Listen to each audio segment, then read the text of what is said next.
join the jam with the long-term thinking. And now, let me to welcome Dr. Gavin Wood as well.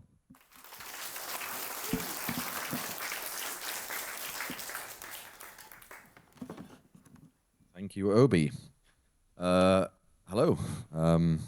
Thank you for the welcome. And thank you for coming. Good. This is the 9th and final stop on the Jam tour this year. We've been in quite a few different places, starting in Cambridge in the UK, and then making our way across India and coming over here. I think if you look at the different talks that I've given in each of these places, they're all quite different because actually Jam's been developing along the way. So,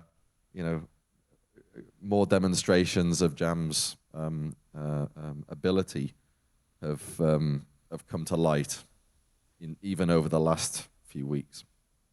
And I hope this will provide an interesting and enlightening opportunity for you to learn about what we've been doing. So yeah, I'm thankful for Obi for contextualizing where we fit into the longer term sort of history of this technology.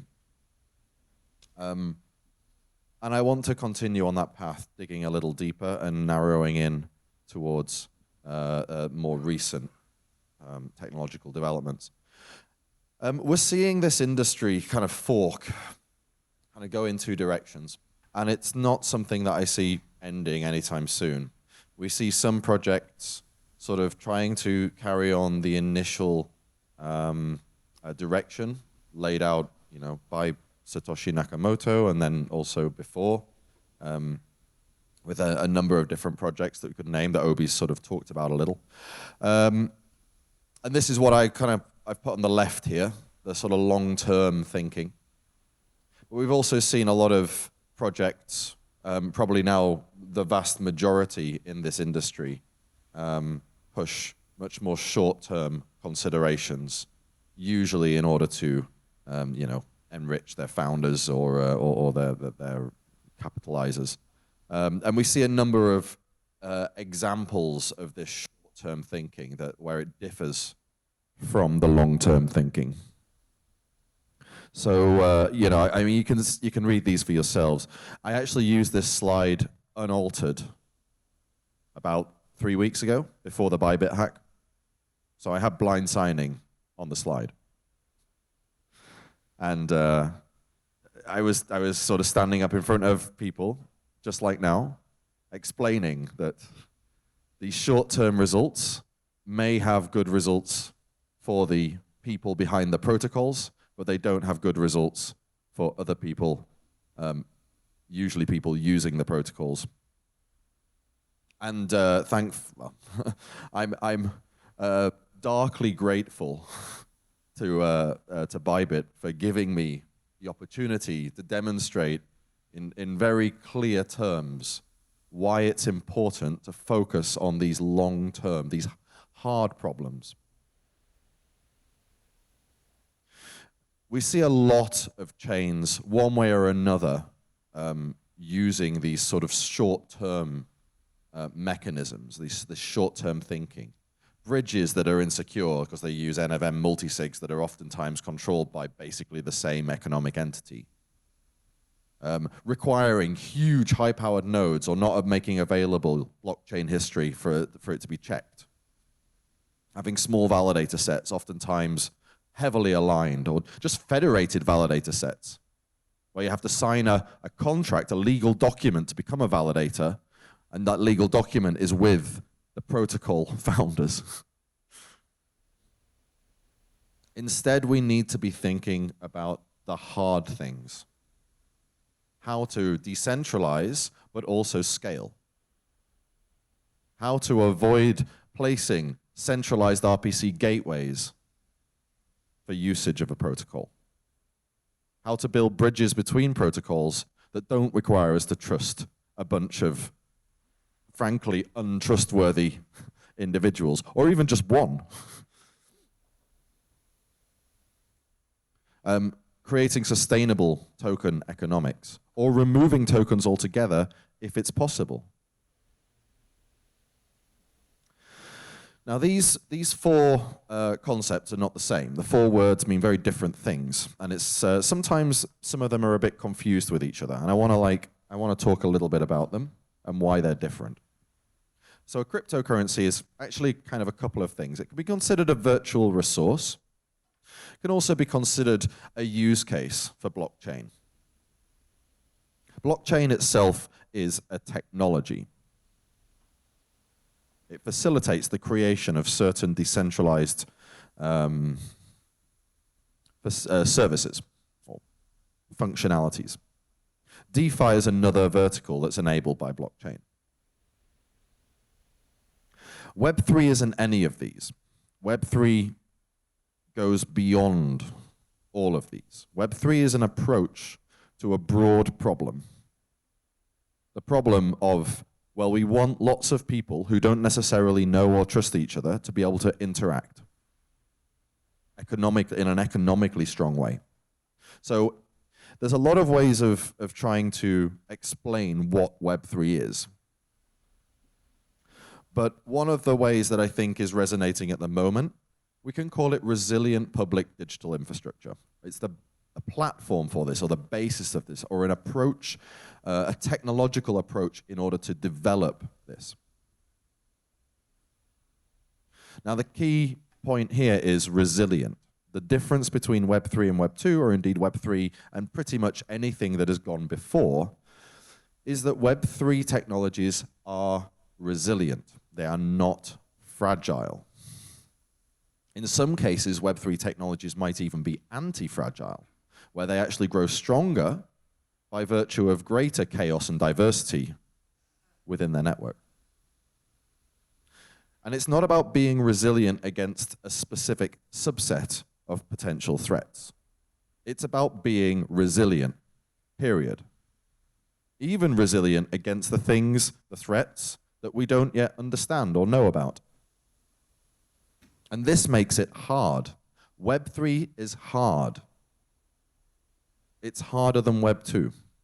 And I'm going to go into this a little bit in a second. So Web3 is, in some very real sense, it's a revolution in how we build systems allowing individuals and companies, organizations, to interact with each other. The main resource of Web3, we might reasonably say, is block space. What's block space? Well, essentially it's decentralized computation. This guy, Chris Dixon, who's sometimes quoted, he's one of the partners of a quite big VC fund, Andreessen Horowitz, quite famous, reckons that it's an important product to be selling these days. But yes, it's essentially decentralized computation, along with decentralized storage and data bandwidth in order to facilitate actually useful applications on this decentralized execution layer. Different block spaces or different block space vendors may have different qualities of block space. Some block space can be very high quality. Others can be very low quality. The question is, to what extent do they essentially bring about the Web3 ideals? And we can measure block space in a few different ways. But the thing to understand is that blockchain is really just a decentralized computer. That's what we're building here. Blockchain's been called a lot of stuff in the past. Most of it is unhelpful because most of it is about explaining how blockchains work, not about what they're trying to do. Yeah? People are getting the implementation mixed up with the interface. They're getting the cause mixed up with the effect. They're getting the how mixed up with the why. Blockchain is a way of delivering a decentralized computer. So a decentralized computer doesn't make that much sense, because a computer is like a real thing. This is a computer. It's obviously not decentralized because I can hold it. It's very much centralized, and it's very much there. So what is a decentralized computer, or what does it mean to decentralize something? In fact, we're not decentralizing a physical computer. That would be impossible. We're decentralizing a theoretical model of a computer, an abstract computer, but a computer nonetheless. And when we say decentralized, really what we mean is there is no canonical instance of this thing located in any particular place. There is no central spot physically that we can point at and say, this is it. Whatever it says is what this computer currently is. This doesn't exist. Now, with early blockchains like Bitcoin and Ethereum, the way that the computer was decentralized was by state replication. The state of the computer was replicated totally across many different nodes in many different places in the world. And then essentially it was some sort of majority vote as to which state replication was correct.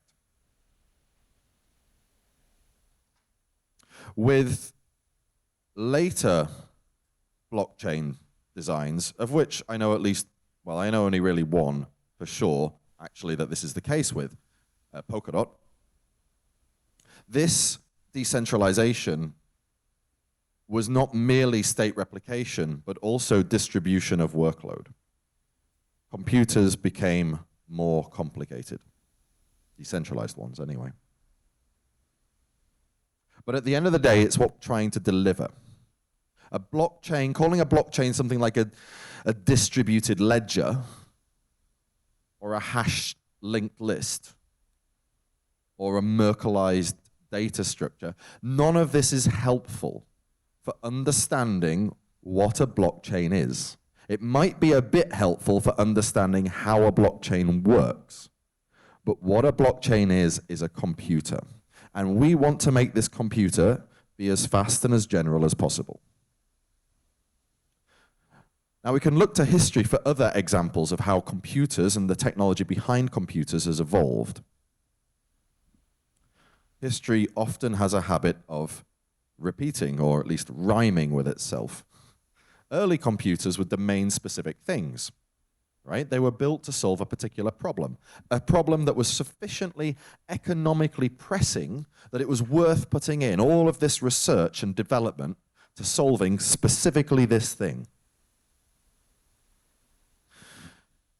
The innovations that came about, it was found, could be applied to other problems. And of course, then you have multiple domain-specific things. And eventually someone figures out that they're economics of scale. The same solution can be applied to these multiple problems by generalizing the solution and abstracting away the differences. And we end up with something like a general computer, general computing machine. And this is where business-specific servers came in. And eventually this general computer, or these sets of different general computers, coalesce. And the concept of computation turns into not just a piece of hardware, but a service that can be provided as a commodity. We see commoditization happen after generalization. Well, blockchains are kind of doing the same thing. Early blockchains were very domain-specific to solve a specific economically pressing problem. We saw other domain-specific blockchains, a blockchain that is domain-specific for essentially registering names. We saw Ethereum, a blockchain which is more general, but still very domain-specific, one for smart contracts. We see Polkadot, also a somewhat domain-specific blockchain specifically for or designed around the problem of securing L2s. But we are moving forward. And eventually, we will generalize sufficiently well that we move into the sort of decentralized cloud chapter. So Polkadot is designed to create the highest quality block space. How do we measure the quality of block space? Well, there's a few ways of doing it. One of them is to try to measure the computation speed. Now, one of the ways of doing this, and it's a very flawed metric, not something that we should be paying too much attention to, but it is nonetheless one that the industry seems to really hold dear to its heart, is transactions per second. This is essentially the number of balance transfers between independent accounts that the blockchain can process per second. Now, with a performance test that was carried out last December, the Polkadot technology stack, through its Kusama network, demonstrated a industry-leading amount of transactions per second. And this is, in fact, not with it running at full capacity. There's an expectation that it can probably do quite a bit more. Now, different blockchains measure their transactions per second in different ways. So, you know, these numbers need to be taken with a pinch of salt. But nonetheless, it's very clear that Polkadot has substantial amounts of block space. Now, it turns out that data bandwidth is also an important metric, the amount of data that you can get from the external world actually into the computer in any given time frame. Now, turns out that Polkadot, with its included data bandwidth service, has more data bandwidth than any other chain, even chains that are only there to provide data bandwidth. One of the ways of measuring the resilience of a network is to understand how decentralized its node base is. Like, how many nodes does a network have, and how many economic individuals, economically separate, economically non-aligned individuals are running these nodes. Now, the Nakamoto coefficient is a way of measuring this. Basically, it's the number of economic agents that would need to conspire, collude, or be compromised in order to break the network's guarantees. And as you can see, Polkadot's is substantially higher than other chains. Now, of course, what counts as an economically aligned set of agents is a little bit fuzzy. But nonetheless, the numbers here are so much higher that I don't think there can be much doubt. Now, Polkadot's also the most energy efficient. Energy efficiency is one thing, and it's an important metric, but actually it can also be used as a proxy for another very important metric, which is basic cost, threshold cost.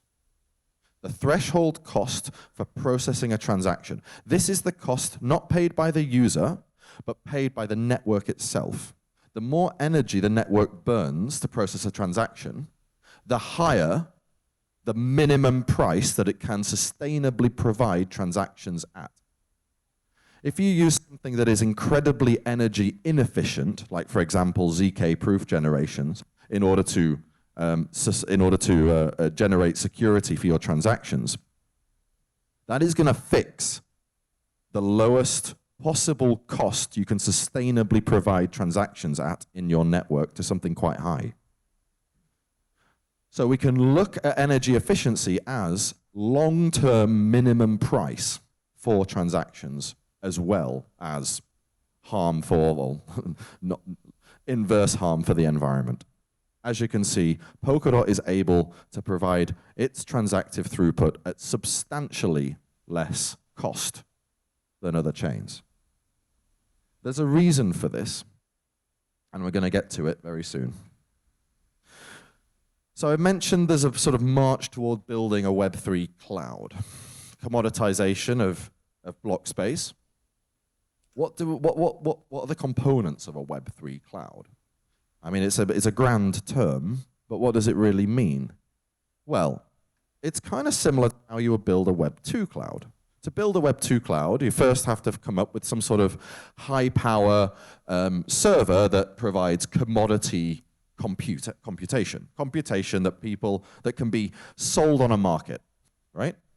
That's the first thing. It has to be computation that is general enough to solve everyone's problems, whether it's doing protein folding or running a web server, right?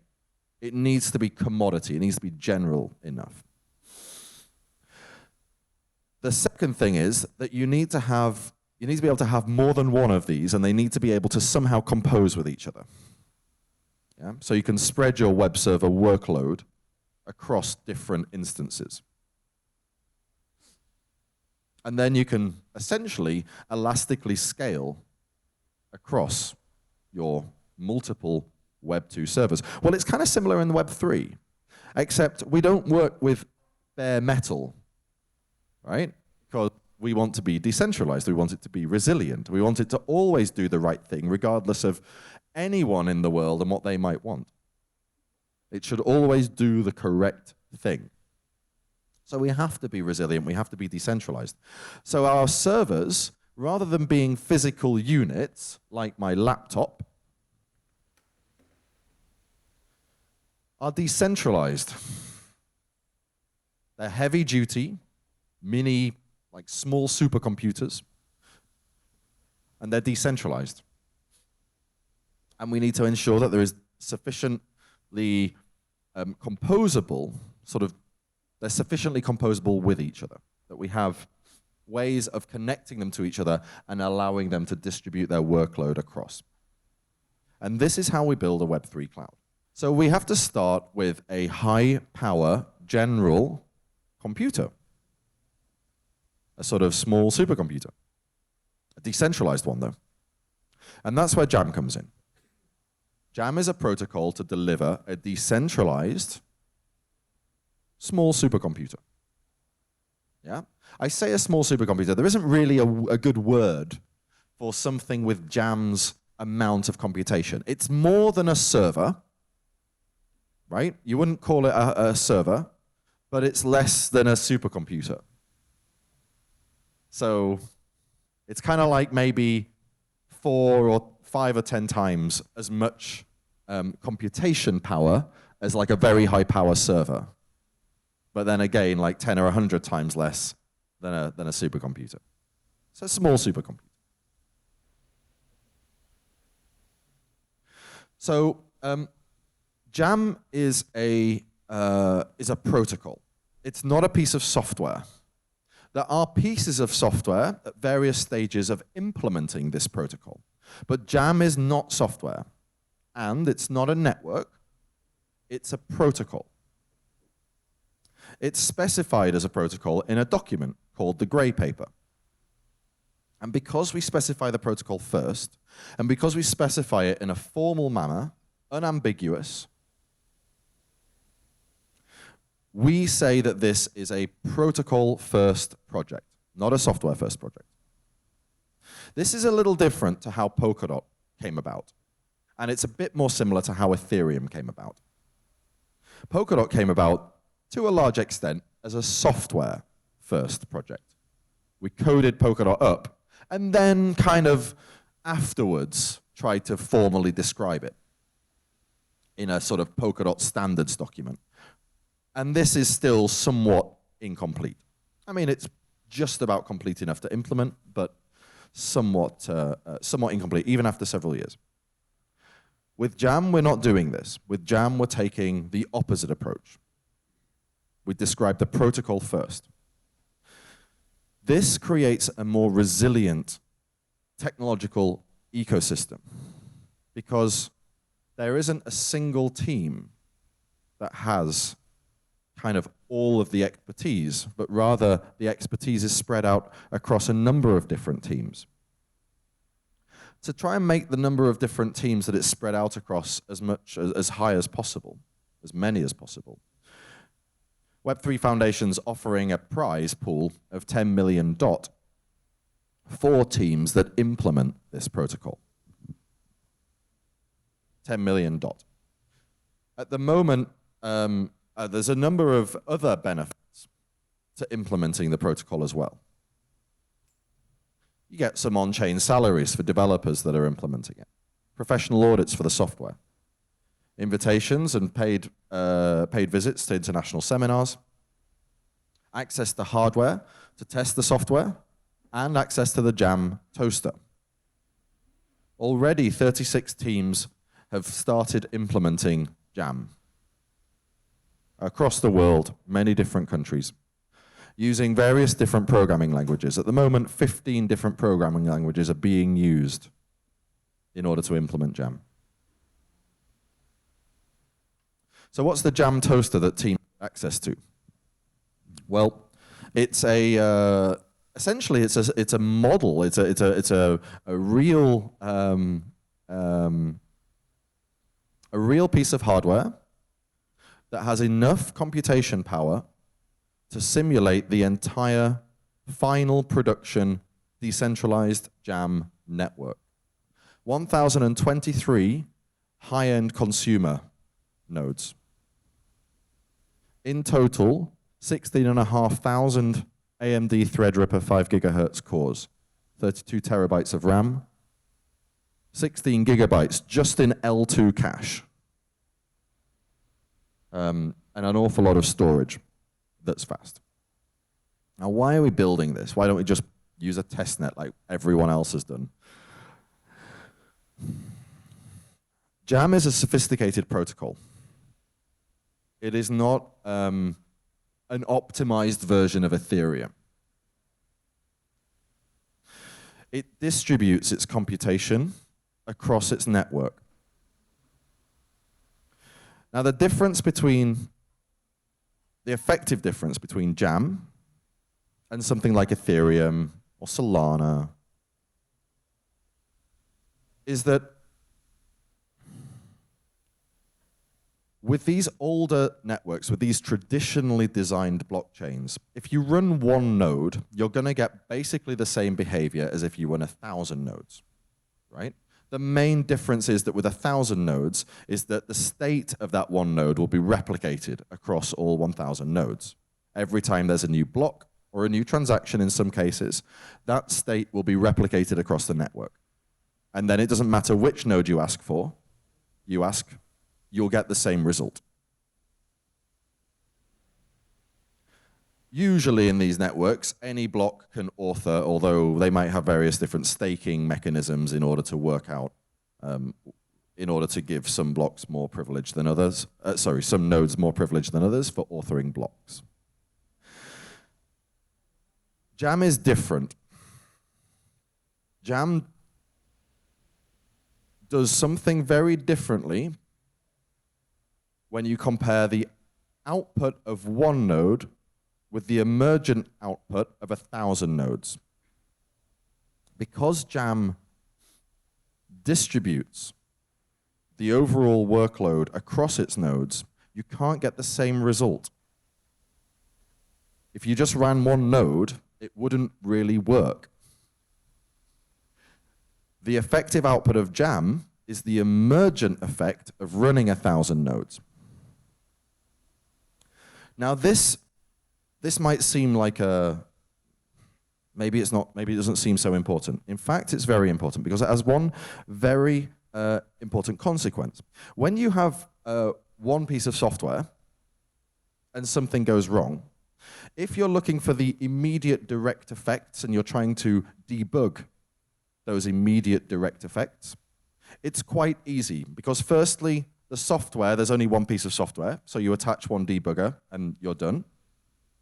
Secondly, you understand what the software is meant to do because the effect that you're after is the effect of that piece of software, that single instance of that piece of software. It's easy to understand the correspondence between how the code works and what the software does. When what you want to happen is the emergent effects of many different pieces of software all interacting with each other, you've broken this correspondence. You can no longer look at what a single piece of software, how a single piece of software works in order to try to debug what the network as a whole does. And therefore, you need to essentially collect this whole forest of nodes together and interpret their activity in a single way, in a central manner, in order to debug the emergent effect. You can't debug a whole forest by looking at a single tree. It doesn't work, because the tree doesn't determine what the forest does. Only the interactions of all the trees determine the ecology of the forest. So for this reason, we build a computer that's capable of hosting the entire forest of a production JAM network. And with this, we're able to understand best how the JAM network manifests this supercomputer, and when that manifestation is slower than we expect or breaks, we can very easily debug, or much more easily than if we are trying to debug it one node at a time. Okay, so I've talked a little bit about the approach of JAM and where it fits in. I want to get on to now talking about what JAM is. JAM looks a little bit like a flower if we're trying to model it. I've drawn a flower here with 5 petals. In fact, JAM has 341 petals, but it does just have still one bit in the middle. And as you can see, the data is coming in from the outside, flowing through the petals, and then reacting together in this central part in the middle. This essentially is JAM, but let's dive a bit deeper into that. So to understand where the engineering for JAM comes from, where the design comes from, we need to understand the principles of blockchain Web3. So I've identified 5 principles, 5 ways of measuring how good a blockchain is. The first one is how resilient it is. This is the most important. This is the one that Bitcoin kind of solved. How to make a resilient economic system that exists on its own, right, autonomously. There are others. Generality, something that Ethereum really took a step forward in, taking the broad design of Bitcoin and trying to make it general so that you can use smart contracts rather than just very simple scripts for unspent transaction outputs. Performance, something really Polkadot pushed forward in, the ability to scale out computational load across a network. In Polkadot's case, by allowing various different L2s to all be validated inside of the network and have with the same security guarantees. Now, there are 2 others that are very interesting. Accessibility, essentially the ability for people to access the system and use it, but then also coherency, the ability for the system to retain a coherent state, the ability for the different elements of the system to interoperate with each other the same, regardless of where they are. Coherency is a very important one, and it's one that we'll be returning to a lot as I describe JAM. So Ethereum was, and continues to be, unscalable. We know this, and we knew it at the time, but the expectation was that Ethereum would turn, into something a bit like Polkadot. It turns out that after 10 years of faffing around, they've more or less decided to turn it now into something a bit like Polkadot. But in the meantime, there were other networks, other projects that set up and tried to make something like Ethereum, but that went faster, that could handle more transactions per second.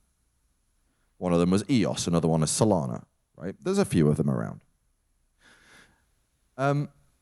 As I've mentioned at the very first slide, these projects have generally taken a short-term approach and have not tried to solve the hard problems.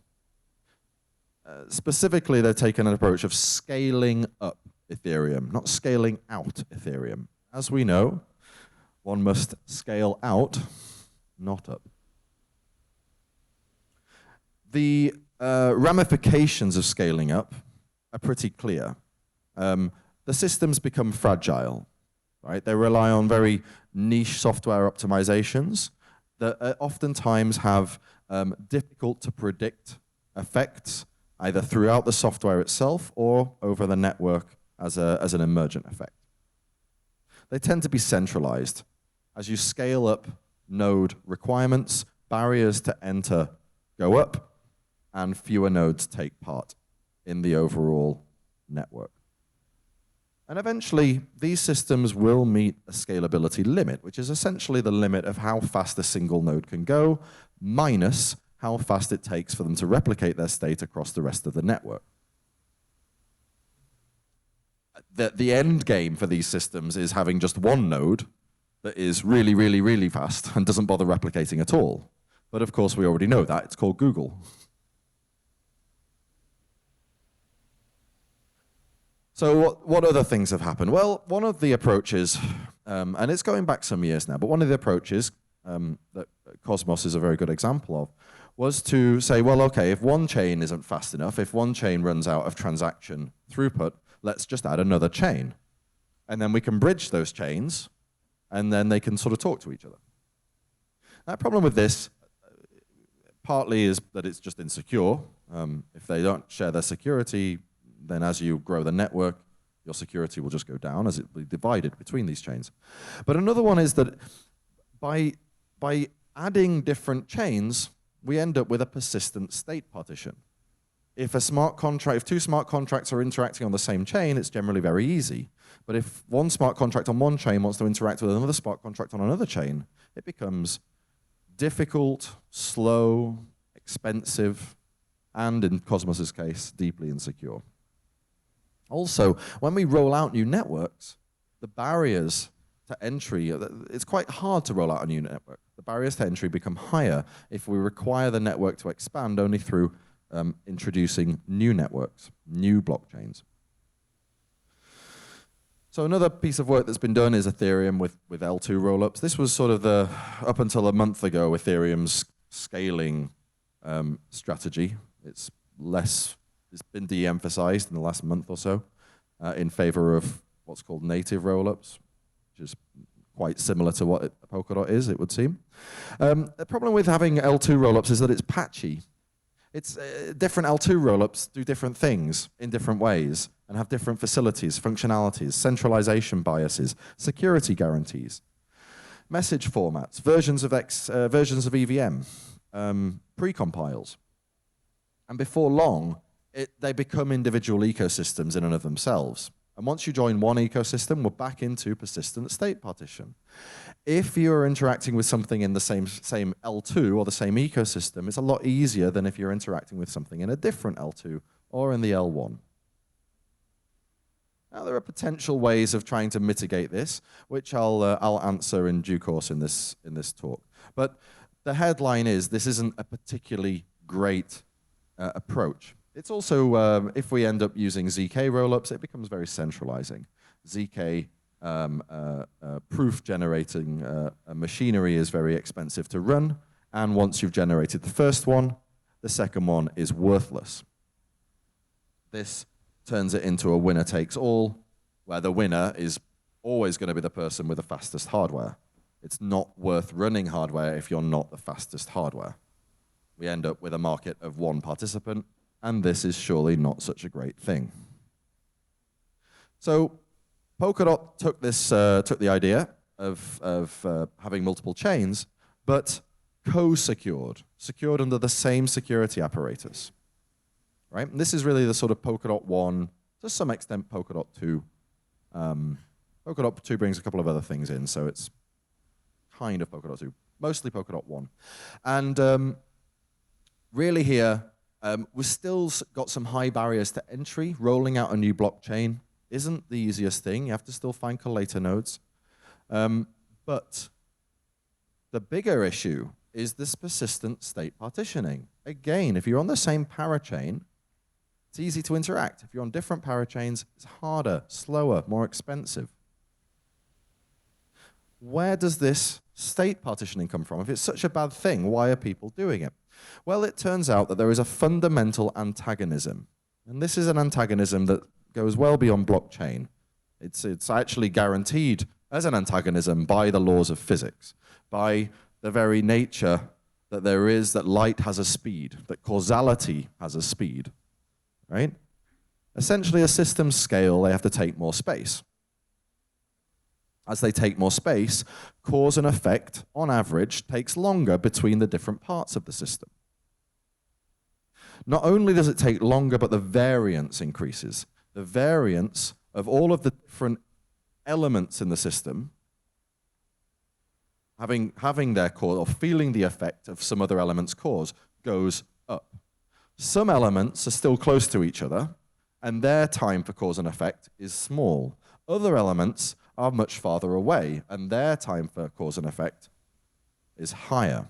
So we see an increase in the mean and an increase in the variance of time for cause and effect, or time for coherence resolution as a system scales.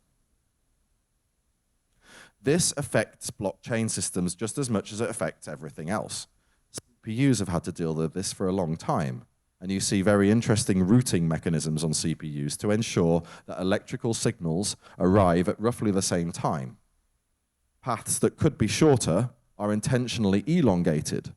So we actually slow cause and effect down in order to create coherence. We don't really want to slow our blockchains down. So if we don't slow them down, then we need to manage coherence, or the lack thereof, in some other way. And the way that it's managed is through partitioning our overall state space. If we partition our state space, and if we only slow down the interactions between the state spaces, then we can still have things go faster when they're closer to each other, and only need to go slower when they're farther away. We essentially create a sort of single step function in terms of the speed of cause and effect. It's fast if you're within the same L2 or blockchain or parachain, and it's slow if you're not. Now the problem with this is that it's persistent.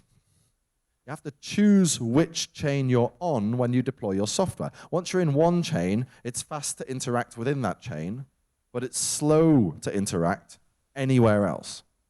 And you're stuck there. You can't move. So this, if we're trying to sort of draw this stuff, which I think is kind of helpful to understanding, this is my drawing of like the perfect system. Our processes, smart contracts, actors, whatever you want to call them, are just moving through time. They don't get interrupted, right? The arrow starts at the top, goes all the way to the bottom, no breaks. And they each share a state space,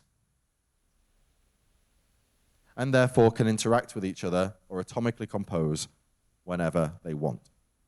This is what we want, right? This is what we're aiming for. There's lots of arrows. I could only draw 9. I ran out of space. But in principle, we want infinite arrows. We want to allow an infinite number of different processes, smart contracts, actors, whatever, in our state. This is the system that we want. It's not the system that we have. So what Ethereum delivered is this. Now, this isn't such a great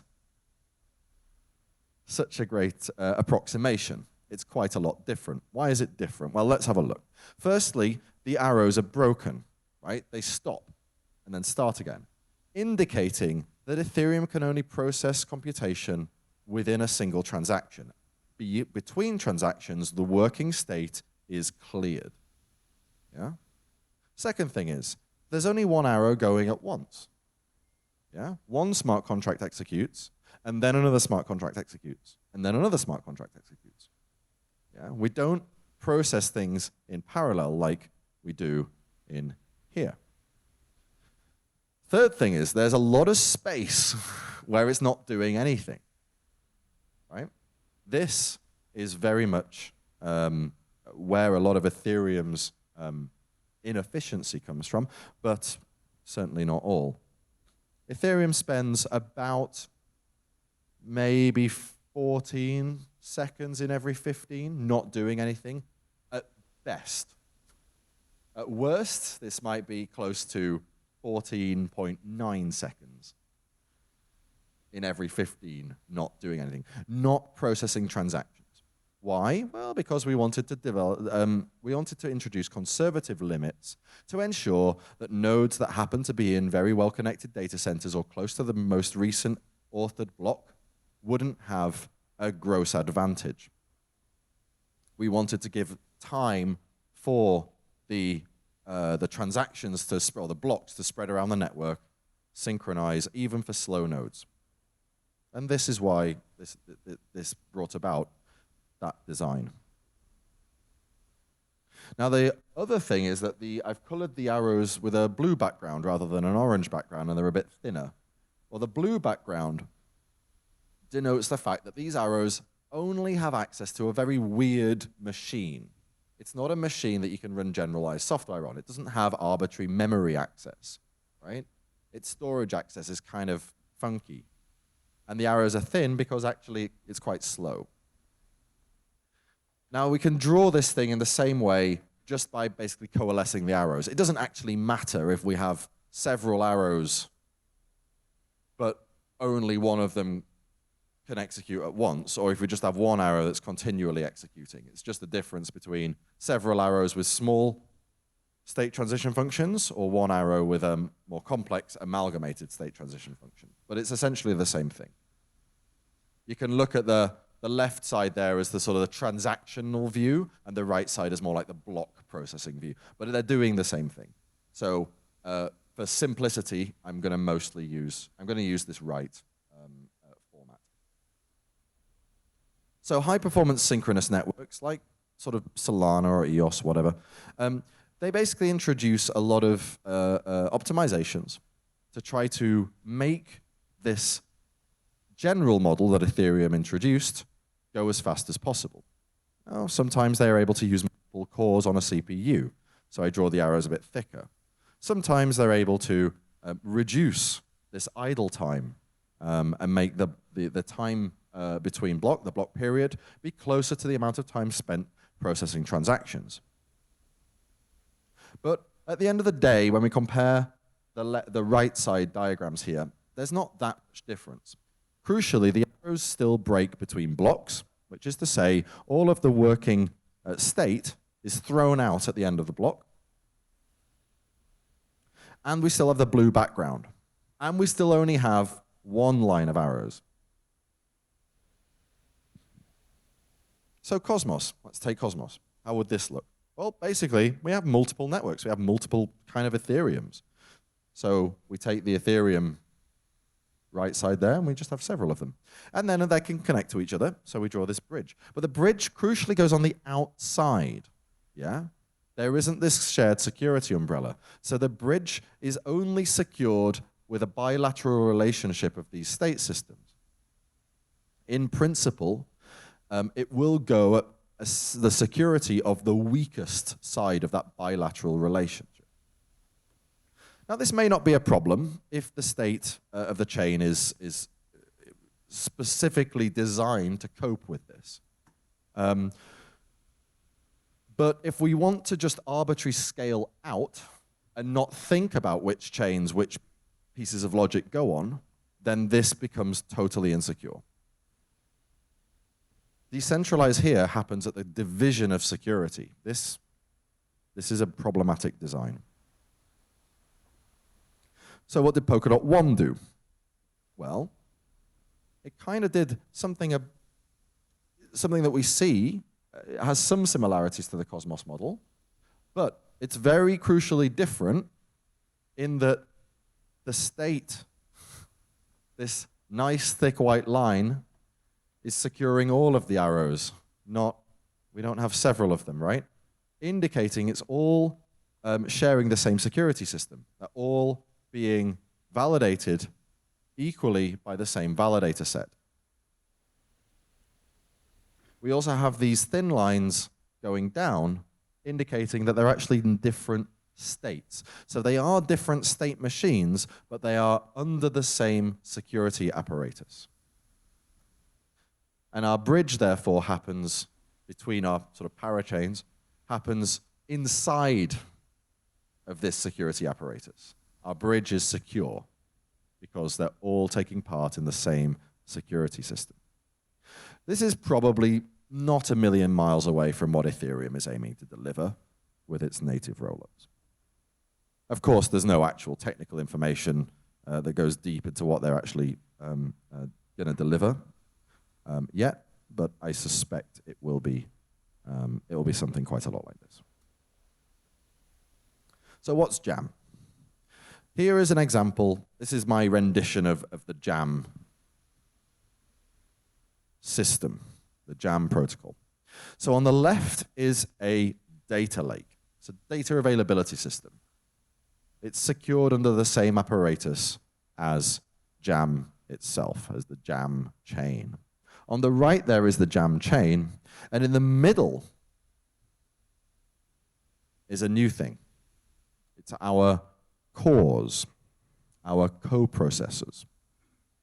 When data comes into JAM, it goes through one of these coprocessors, and these coprocessors have access to the data lake. They can read from the data lake and write to the data lake. There is a synchronization latency, which you can sort of see in the diagram by the fact that when the cores write data out into the lake, then the next batch of cores read from the data lake before have already read from the data lake. Essentially, there's this cross happening here. This is an important crossing point. It takes 6 seconds for the data output of one core to be synchronized in the data lake and be able to be read as the data input to a different core. The gray lines here indicate that that's only the case if it's a different core. If it's the same core, any output that the core has previously made into the data lake is immediately available for further computation. Now, the other thing that's yet to be described are these arrows feeding from the cores into the chain. The results of the computation done in these coprocessor cores gets fed automatically, inalienably, into the chain itself, where the synchronous, fully coherent computation happens.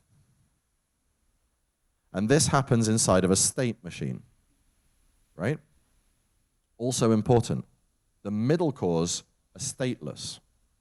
They can read from the data lake and write into the data lake, but other than that, they're stateless.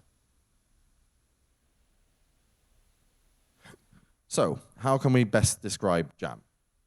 JAM is a new kind of system. It's generally coherent, but it has transient decoherence. What do I mean by transient decoherence? Well, basically, a portion of the state, a portion of the computation, may not yet be fed in to the sort of main state. But it will be fed in a limited period of time, generally 6 seconds. So there might be 6 seconds worth of incoherence, but it's limited to 6 seconds. And after 6 seconds, it all gets fed in to the middle, right, to this right side, to this blockchain. So it only has limited transient decoherence. And this is a very different compute model to regular computer systems, blockchain computer systems. To affect this model, we have 2 different execution environments. One of them you're already used to, called we call it on-chain. And essentially this is a synchronous, stateful execution environment. The second one is new, and we call it in-core. This has access to this data lake, and it's otherwise stateless. And whenever JAM does anything, whenever any information comes into JAM, or whenever you want any computation to be done on JAM, that computation first goes through the core, goes through the in-core stage, and then goes to the on-chain stage. It's impossible to get data onto the chain without it first going through a core. As I mentioned, this distributed decentralized data lake that the cores have access to is very large, right? It's 1.6 petabytes of data storage. that's accessible to the chain. And as I mentioned, it has a 6-second inter-core synchronization latency. So it takes 6 seconds for essentially for one core's effects on the data lake to be felt by other cores. This is a bit similar to memory in a multi-core CPU, right? Each core of a CPU will have its cache. And when you write something into main memory, it will get written actually into the cache.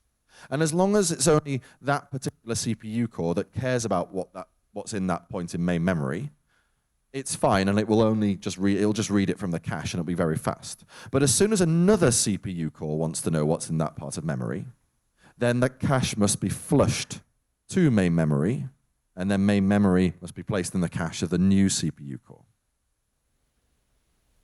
Right? This is essentially leads to CPU core affinity. Processes try to stay on the same core so that they can optimize their memory latency. It's pretty similar in JAM, right? Services try to stay on the same core to minimize their storage latency. But if they happen to be scheduled on a different core, it's still fine. They'll end up with the same result. It'll just take a bit longer. Just like on a CPU. Now, the distributed decentralized data lake stores data in 4 kilobyte segments. Actually, slightly more than 4 kilobytes, 4,104 bytes. 8 bytes more than 4K. And they can reference this data and import it later on through a cryptographic commitment of 36 bytes, of which, if it was placed in the same block at the same time, 32 bytes will be the same. Now, we can rephrase this in Ethereum terms if people are more familiar with Ethereum language. We could say there are 341 secure Turing complete. Actually, the language is Turing complete, not the execution environment. This is an important difference, and it's something that Ethereum has not been especially active on clarifying. Ethereum isn't Turing complete. The EVM instruction language is Turing complete, right? All of the various instructions allow you to write any kind of code that can be executed on a Turing machine. However, the actual execution environment has a gas limit. It limits the number of steps that can be done to, at most, the number of steps, the gas of a block. And as such, it is not Turing complete. Anyway. JAMs are, as I say, quote-unquote Turing complete. Not really Turing complete, but with a Turing complete language. And they are stateless. And there's also one, quote-unquote Turing complete smart contract chain, or the reactor chain, that brings these results together and makes them coherent. And the rollups have common access to this 1.6 petabyte DA store that is synchronized with 6 seconds latency between cores, or with core affinity reduced to 0. How do we make this? 341 rollups is huge amount of rollups. How do we do it? Well, we have 4 different technologies that we combine. One of them is our rollup system called Elves, and it's documented in a research paper of the same name. I call them cynical rollups. They're a little bit like what Ethereum calls optimistic rollups, but with one very big difference. Optimistic rollups are, in fact, very, very pessimistic. It was a real marketing genius that came up with the name optimistic rollups, when, in fact, what they do is they take the most pessimistic view possible and don't do anything when some apparent proposed work results come in, and instead sit around for, well, depending on the rollup, between half an hour and 4 days, waiting for someone to prove that it's incorrect. They assume it's fraudulent, right? And they just sort of sit with their hands in their pockets, waiting for someone to prove that it's fraudulent. And if after 4 days or whatever, no one has proved that it's fraudulent, they kind of go, well, it's probably fine then. And then they actually enact the consequences. That's how optimistic rollups work. They're not optimistic. They are very, very, very pessimistic. JAM does something a little similar. The way that JAM's cynical rollups work is a proposal that this is in fact the consequences of this work is made, and it's reported, and it's placed on chain. But rather than waiting for half an hour or 4 days with our hands in our pockets, we instead incentivize validators who have a substantial amount at stake and a substantial interest to find invalid reports. We instead incentivize them to randomly select these proposals and check them. And when we get to the point of believing that it is statistically impossible for an honest validator not to have checked a report, we consider it valid. And this takes about 8 seconds, as opposed to 4 days. Now, the next technology is Safrole. Safrole is a zero-knowledge proof-based block authoring system. Its main advantage has a few advantages.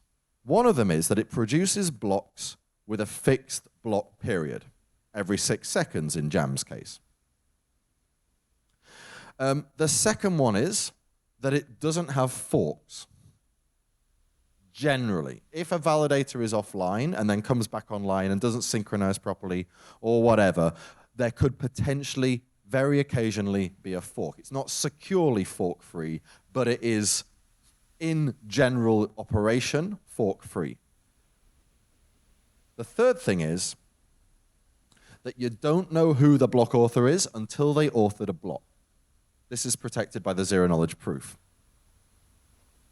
This makes JAM much more secure, because if you don't know who the next block author is, you can't do things like a denial of service attack on them and prevent them from authoring a block.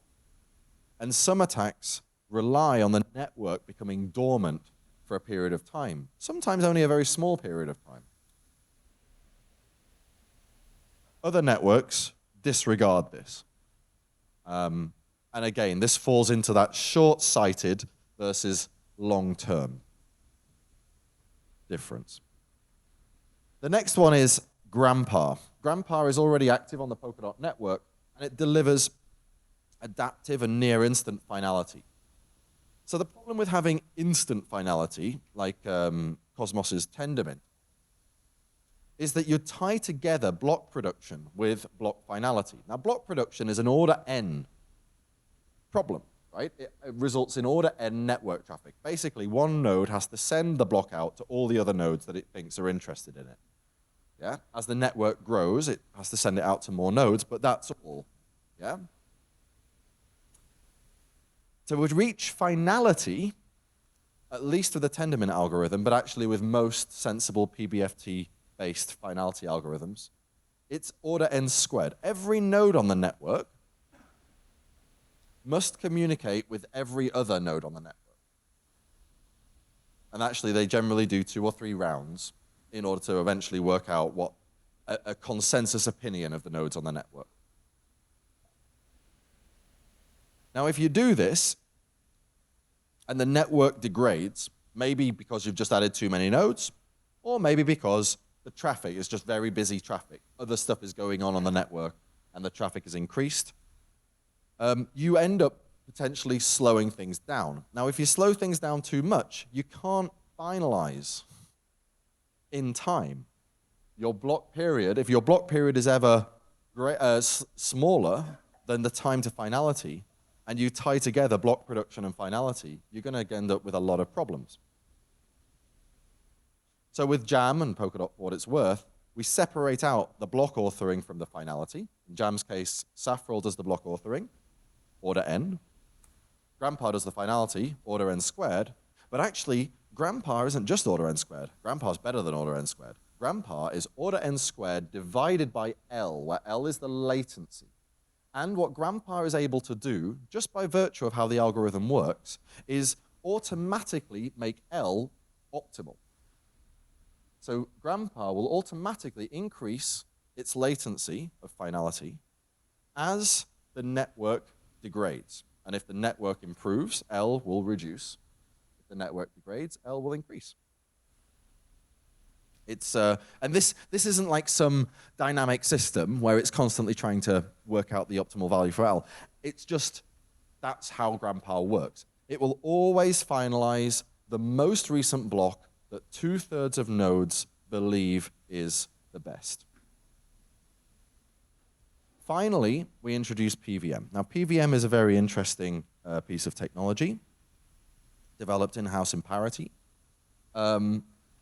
based on RISC-V. It's actually very notable here as the government has recently made a strategic decision to really focus on RISC-V as an instruction set architecture for the future. So PVM is a slightly modified RISC-V. It's actually RISC-V 64-bit, and it's the compact version with only 15 plus 1 registers. PVM enables using 13 of these registers. And because of this RISC-V code, it turns out that when you compile code into RISC-V, at least using LLVM, 2 of the 15 registers available for use by RISC-V are generally reserved for operating system usage, and therefore software only gets 13 registers. And it just so happens that x64 architecture gives us 13 software usable 64-bit registers. Coming to that in a second. So RISC-V code can easily be recompiled into PVM. It's a very simple translation pass. As I said, there's not too many differences between RISC-V and PVM. Therefore, any language that can compile into RISC-V can also compile into PVM. It's just an extra pass at the end of the compilation.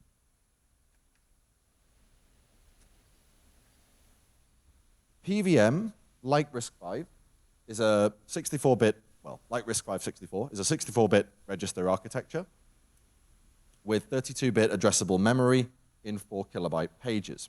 4 kilobytes, just like the segment size in the dynamic, distributed decentralized data lake. Yes, 4 kilobytes. It's Harvard architecture, so the code is stored separately to the main RAM. This is mostly for safety, and there's a little bit of simplicity that comes in. Safety because then it's very difficult, well, it's impossible for you to modify the program code accidentally. A certain class of security issues can be swept away. One very interesting thing about PVM is that it's designed in order to facilitate recompilation in linear time into x64 machine code. So you can take a PVM program and in linear time, actually very short linear time, recompile it into an x64 program. It can also be dynamically metered. It's again designed around dynamic metering. And with our implementation, it costs about 10% of execution time overhead to dynamically meter, like basically get a deterministic gas counter for your program execution. Because unlike WebAssembly, RISC-V and PVM by extension are pretty regular machine architectures, stack is stored in main memory and it's just addressable main memory. It starts at the end of memory and sort of works its way in, just like a regular machine. This lends itself well to continuations. If you want to do a continuation of a machine, then all you need to do is remember all of the addressable pages, store them away, and when you want to continue, you make a new machine, put all of the pages back in, make sure they're addressable, and kick it off again, right? You don't have to worry about stack. This is different to WebAssembly, which Polkadot uses, where the stack is stored in this opaque data structure to the side of memory. Now, we have an implementation of PVM that achieves about 45% of native x64 speed.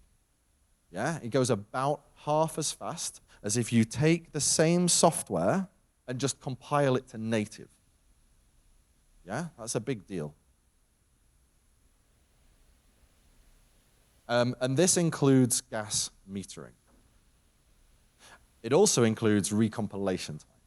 So you can take a PVM software blob, recompile it to x64, execute it with dynamic metering, and it will only go about 45% of the speed, or 55% slowdown, as if you had just compiled it to x64 in the first place and ran it on bare metal. So what's the abstraction in JAM? How do JAM services work? Well, shared state is arranged into services. So JAM has a shared state, right? It's a state machine, state transition function. And it arranges its state into services. Services are permissionless. Anyone can add them. All services, they're a bit like smart contracts. They have 3 entry points into their code, which are called refine, accumulate, and on-transfer.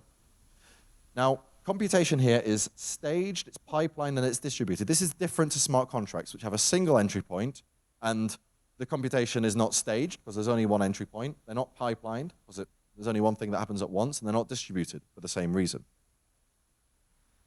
So what do I mean by staged? Well, basically, it goes through multiple stages. First refine, then accumulate. It's pipelined because one piece of work's refine might execute at another piece of work at the same time as another piece of work's accumulate. And it's distributed because multiple pieces of work's refine might execute simultaneously. And this goes for a single service, right? It necessarily extends to multiple services as well. But even within the same service, the same state machine, we can see multiple refines happening at the same time and a single accumulate also happening. Unlike in smart contract systems, gas is not purchased just in time. Instead, we actually purchase core time or time on the core in bulk. It's sold in month-long periods, but it can be chopped up, sliced, interleaved, and so forth before it's actually used. And we have a Turing-complete mechanism for describing, if you're a core time owner, or block space owner, to take a more general term, how you want it to be used. You don't personally have to be the one that uses it. You can use an algorithm to describe the sort of thing you want it to do, because it might not be you who is actually doing that thing. You might not be able to. For example, suppose you purchase core time for a parachain, yeah, to verify, to validate a parachain. You might not want to be the collator or the validator of that parachain yourself. You might just want to provide it for a parachain and allow other people to build blocks and submit them for that parachain. This is possible in this model. Also, services are generally asynchronous. I'll get onto that in a second. But basically, they don't directly synchronously compose inside of JAM. For synchronous composition, we do something else. JAM is permissionless. Right? Anyone can add new services, and there are no artificial limits placed on how big the code can be, how much data it can store, how much storage it can use. This is all managed by economics. Yeah? So it just costs more if you have more code, costs more if you want to store more data. JAM doesn't care about staking or economics or governance. This is considered a higher level concern. It's not something that JAM is bothered about. This stuff would be implemented on top of JAM, inside of JAM, but JAM itself isn't bothered. So let's look at the pipeline. When work comes into JAM, what happens? Well, first, as I said, it goes through this authorization stage that checks it's the sort of work that the owner of the core time wanted their core time to be used for. And therefore, the code that's executing isn't the code of the service, but rather the code that was deployed by the owner of the core time. It's their algorithm that's running. And this runs in core, right? It runs in those big stateless thick arrows in the middle. After the authorization is completed successfully, it moves into the refine stage. Now we're into the service code stage, but we're still in the big thick arrows, right? It's still stateless with access to the data lake. And this is where the bulk of the computation happens, the bulk of the data I/O. And then finally, The result from refine goes into the on-chain environment, and we accumulate that result into our state and resolve any potential conflicts between the different refines that may have been executing at the same time. So let's dive a bit deeper. What data are we dealing with in JAM? Well, firstly, we have items. Items are data that are coming into JAM from the outside world, right? And they're associated with a service. You can think of items a little bit like a transaction in something like Ethereum. The main difference is that transactions include some sort of signature, right? To pay for the gas and to denote where the instruction is coming from. Items don't have that in JAM. They have a service attached to them, but that's all. Everything else has to be included in the item. If you want to put a signature in there to prove that the item is coming from a particular identity, then you have to put the signature in yourself manually. JAM doesn't care about this stuff. Now, a work package, little box there, is the amalgamation of some items and some authentication data, or a token. The token is there just to prove, or to help prove, that this package is in fact work that the owner of the core time wanted to happen. It might contain a signature, zero-knowledge proof, a Merkle proof, combination of the above, who knows. It's just regular. As far as JAM's concerned, it's just opaque data. Finally, we have the concept of a digest, which is a small piece of data also associated with a service. So we go into the authorized code, and we basically provide a work package to authorization, to this authorized code, and we get given a trace. Basically just some data that the authorization has resulted in, some output data. We recall that a work package is an authorization together with the work items. Therefore, the authorized part of the pipeline can see that authorization, interpret it however it interprets it, and presumably decide that it's successful. Then we go into refine. This involves splitting apart those different items according to whichever service they're associated with. In this one, I'm focusing on the red service. And combined with a trace, we pass that into refine, and we get a digest, again associated with the service in question. Next, we join those digests of the same service together, as well as their traces. This is the join part of JAM, right? The J, join. Finally, once all of the services, these have been collated together, and we have all the digests from a particular service, we bring them together, and we pass them into a single invocation of accumulate. So accumulate is accumulating the repercussions of these digests, ultimately of these work items. Accumulate can be given multiple digests, but always from the same service. This is important. This provides for the possibility of managing MEV, right? Maximum extractable value. And it turns out accumulate can also yield a hash, which makes its way on chain for easy proving between cryptographic systems. So let's dive into authorize. What does authorize look like? Well, basically, authorize, as I mentioned, can inspect the entire package, which includes the authorization token. The package is considered invalid if the authorization panics, this authorizer code panics. But if it doesn't panic, it outputs some sort of trace, which can be empty, but it may be useful to output some data. And that goes in to refine. Refine is performed on a single item of work, like a transaction. It can inspect the trace coming from the authorization, and it may also inspect other items in the package. This is a very important point. It's able to inspect the rest of the package. This facilitates co-scheduling, right? Or the ability for different jobs that are in principle asynchronous or independent, actually working with each other in a synchronous fashion. It can also invoke PVMs. It can create new RISC-V virtual machines, fast ones that go at about half the speed of an AMD Threadripper 5 gigahertz core, right? Fast machines. And it can create these virtual machines, fill their memory with whatever data it wants, and kick them off for a number of computational steps. Do dynamic gas metering in all of this. It can also read into the memory of these inner PVMs. This provides with a very important toolkit for creating continuations, of which I'll try to give you an example at the end. Now, work items, these items can have a maximum of about 12 megabytes of data. And this data can come from either dynamic, decentralized distributed data lake, or just be totally external to the system, extrinsic data. And they can put up to 12 megabytes of data back into the data lake.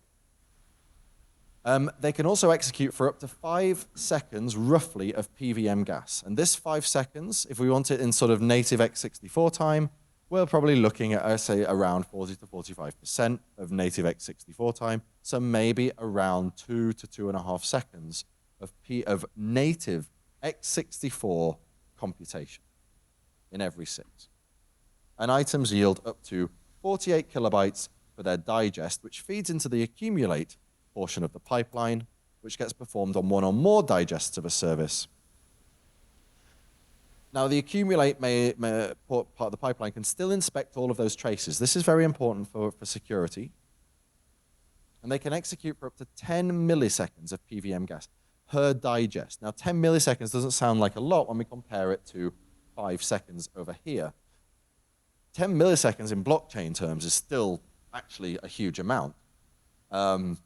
It's probably, I think it's still more than what Ethereum, the amount of computation Ethereum does in a whole block, right? But this should go to show just the sheer volume of computation that JAM can do in its coprocessor cores in Rephrasing. Yeah? Huge amounts. And this 10 milliseconds, again, doesn't sound so much, but when we're dealing with PVM, which can recompile into x64 code at like 40 or 45% reduction in speed, this really opens up a lot of doors for what you can do inside of those 10 milliseconds.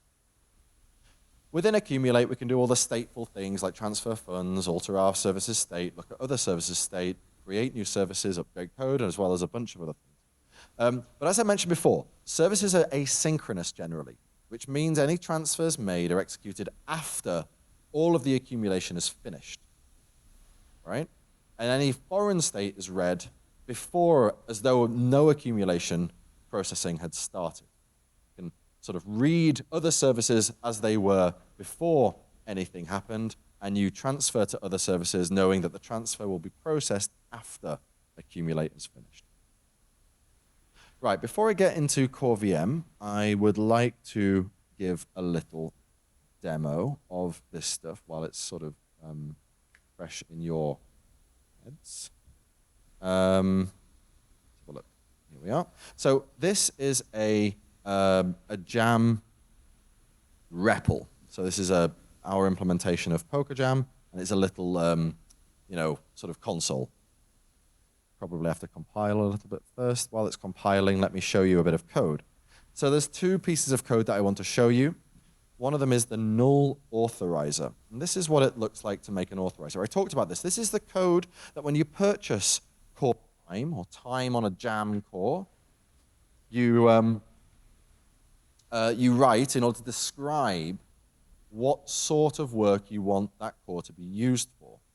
In this case, it's very simple. We're looking for work whose authorization token in their package matches our parameter, which is set when we actually set the authorizer. And if it doesn't, then we panic. Otherwise, we just provide this authorization string, auth equals, and then the parameter. Same thing as the package authorization. Okay, so it's very, very simple. Probably in here, a lot of the time, you would put some sort of signature verification. Right? A bit similar to what Ethereum does when it verifies that a transaction is paid for. That's probably what you're going to do here. But for the purpose of demonstrating, I wanted to keep it simple. So if we look in the demo service, this is a service. So now we're into the service code. And as I mentioned before, we have 3 functions. Refine, the first one it comes into, accumulate, and then on transfer, which is our message processing function.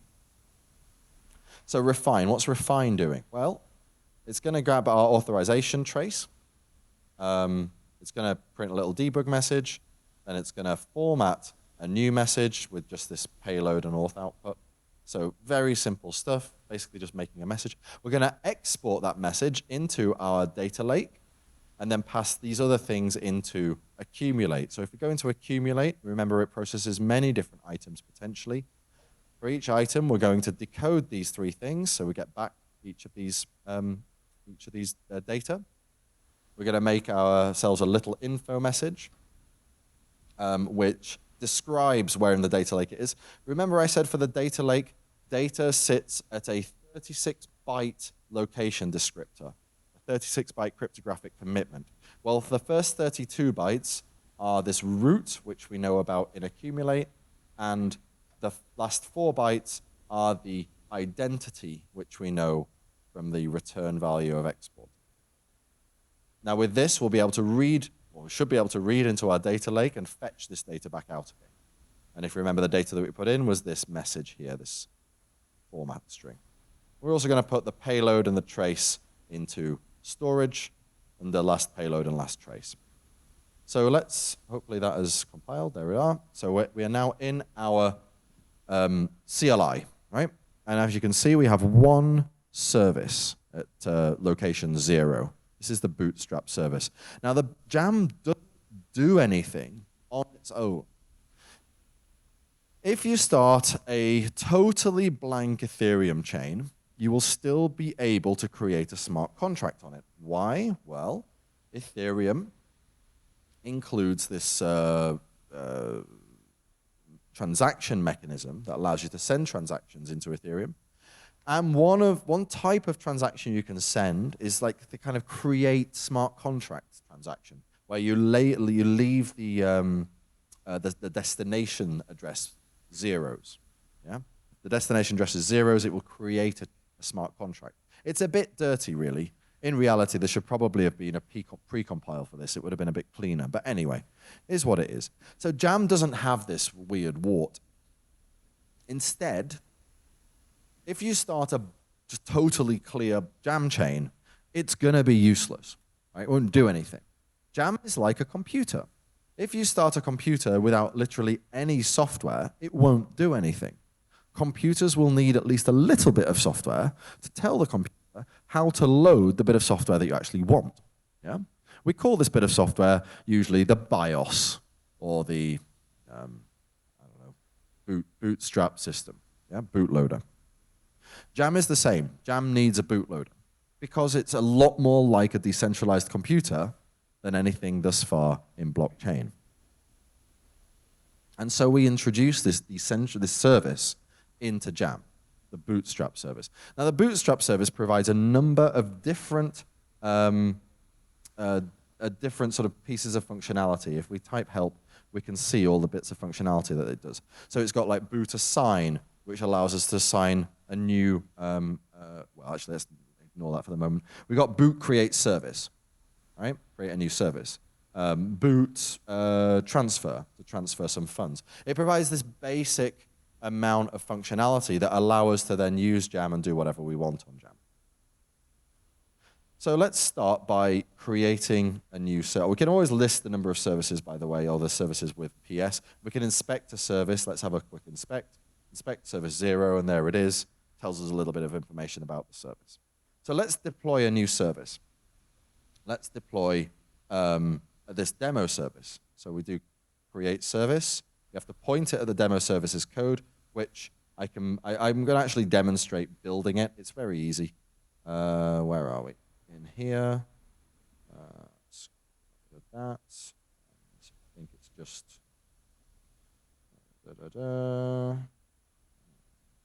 See this? JAM pvm build /services demo service. And this is it building the service, right? So it's a Rust compiler. It's targeting it to, you can see at the top, it's targeting it to RISC-V. So as far as the compiler is concerned, it's just building RISC-V code. And then after that, it's got this extra step, as you can see here, converting the RISC-V code into a PVM code. And then it writes it to demo service.pvm. So now we've got our demo service. let's have a look. Let's try and bring it into JAM. So ./demoservice.pvm, there we are. And see what happens. So okay, we now, if you see, we've got some debug logs telling it it's sending a work package, it's going through the null authorizer, going through the bootstrap services refine, into the bootstrap services accumulate, and it's bootstrap services creating this new service, demo service. Okay, this has deployed our code.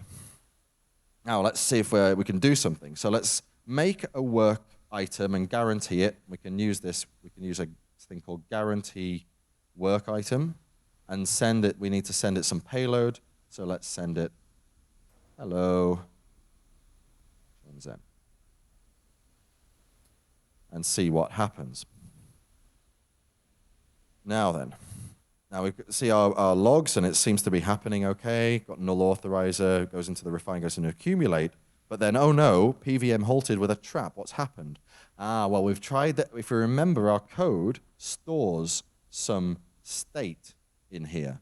This storage means that we're going to need more balance. And I didn't give it any balance yet, did I? So I will transfer some balance and see, and then try this again. So let's transfer a bunch of balance to our default thing, which is A. Just transfer it into A, okay. Let's have a look at our balance and see. Actually, I think we can just this A, inspect state A. And yes, we have some liquid balance now, which is 99,906. So this is good. This means we can actually store some more stuff in our state. So let's try that transaction again. Guarantee work item, hello Shenzhen. And bam, we didn't get any issue. So hopefully this has worked.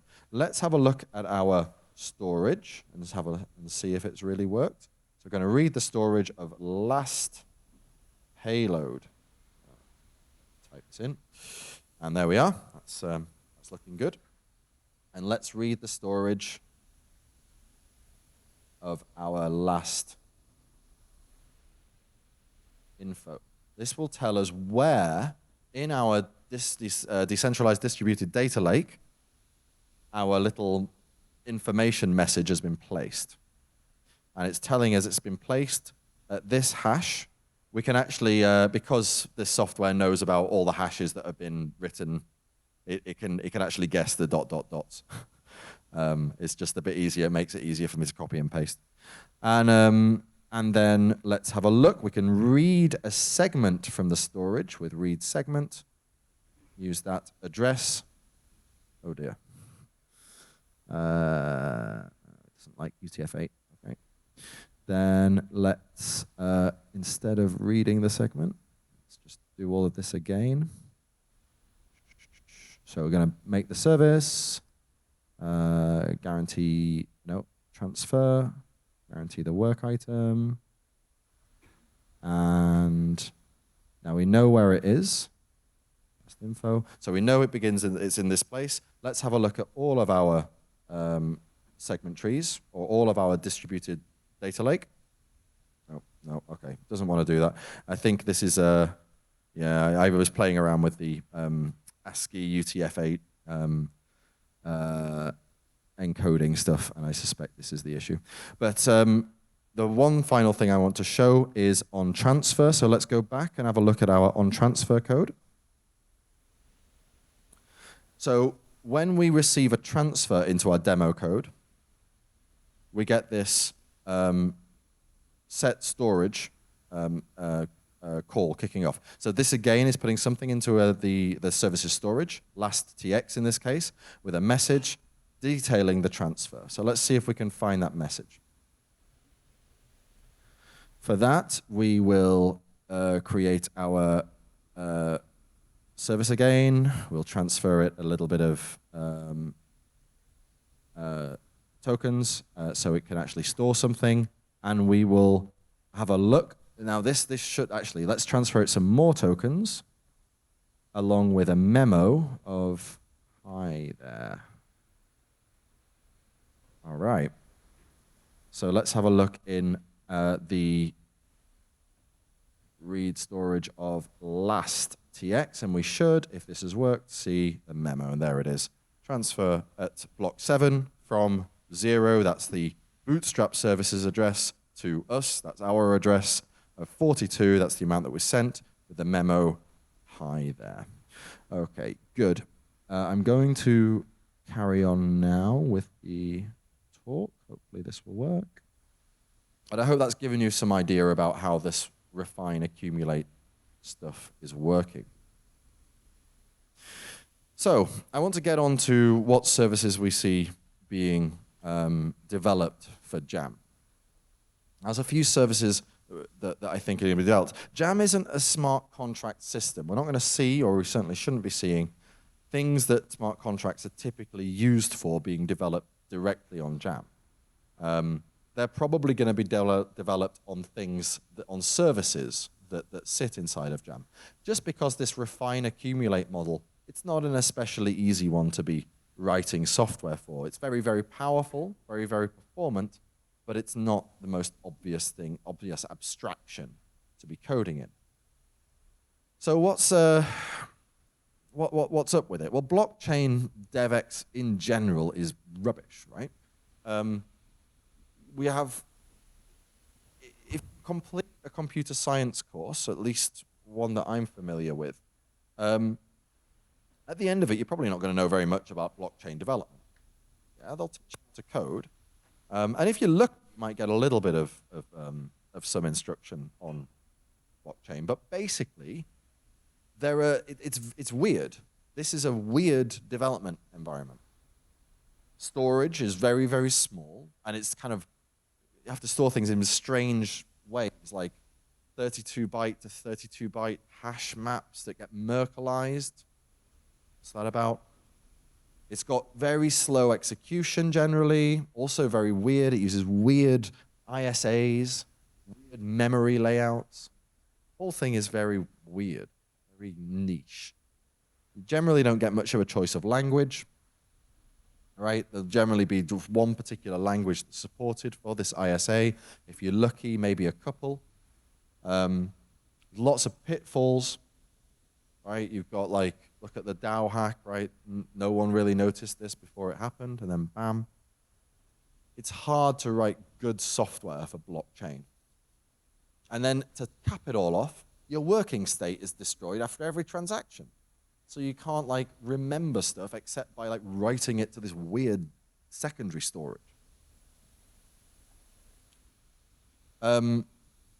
This has a really chilling effect on software development. The minds of software engineers in traditional blockchain, not very open. And they can't be because of this, right? It engenders a very closed sort of attitude of sort of just evolving existing use cases rather than really thinking out of the box and creating the next generation of web applications. Now this, as I mentioned before, is what we're wanting to deliver, right? Lots and lots of arrows, lots of processes, actors, smart contracts, all co-inhabiting a shared state space and able, therefore, to atomically compose whenever it makes sense. This is what JAM delivers. That's not the same. That's very different, right? You can see this. So what is it that JAM is going to be useful for? How is JAM taking us closer to this? Well, the first proper service that we've developed on JAM is called Core VM. You can think of Core VM as a Docker for JAM, right? It's a container system. It allows you to place normal software on chain. And that normal software will run inside a controlled, standard environment, just like with Docker. It might have better been called Core Docker or something, but anyway, it is what it is. It's called Core VM.